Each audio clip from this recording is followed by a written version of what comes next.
အားလုံးမင်္ဂလာပါကျွန်တော်မအိတ်ခင်လေးမှာဒီအကြောင်းလေးတွေးမိပြီးတော့ကျွန်တော်အားလုံးကိုပြောပြမယ်ဆိုတဲ့စိတ်လေးနဲ့ဒါဒီဗီဒီယိုလေးကိုလုပ်ပြီးတော့ပြောပြတာဖြစ်တယ်အဲ့တော့ဒီဗီဒီယိုလေးကဘယ်အကြောင်းပြောမှာလဲဆိုတော့ AI အကြောင်းကိုပြောမှာဖြစ်တယ် AI ဆိုတာဘာလဲ Artificial Intelligence AI ကမြန်မာလိုပြောရင်ကျွန်တော်တို့အုံနောက်အတူအတွေးခေါ်အတူ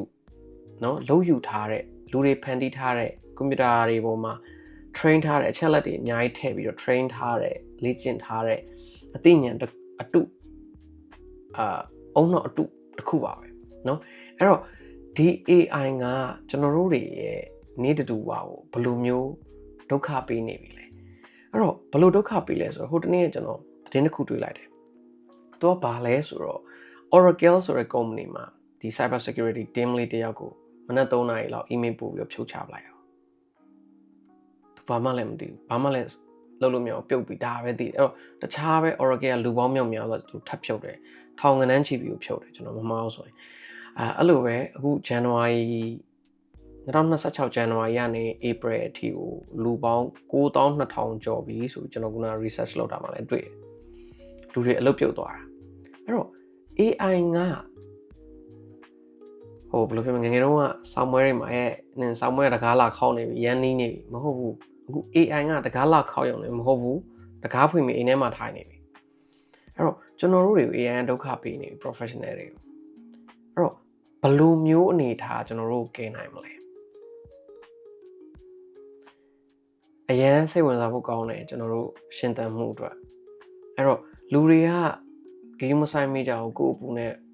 ကိုတွေးရရှိမယ်တချို့တွေကလည်း view site မိကြတဲ့ AI နဲ့ပတ်သက်ပြီးတော့ဒါပေမဲ့အဲ့ဒီအပေါ်မှာကျွန်တော်ဘယ်လိုရှင်းသန်သွားမလဲ of course အလောက်ကဖြုတ်လိုက်ရင်ဘာကြီးပဲဖြစ်နေကျွန်တော်တို့လိုမျိုးနေတူက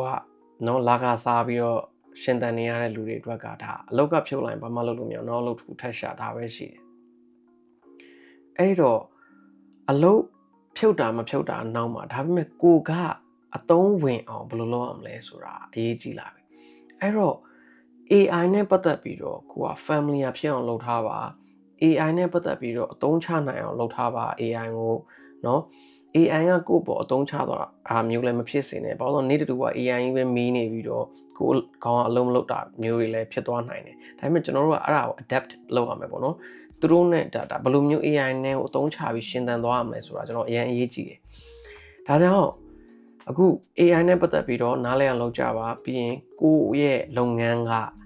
တကယ်ပဲ AI ကနေရာယူသွားနိုင်လားဆိုတော့ပြန်ပြီးတော့စမ်းစစ်ကြပါ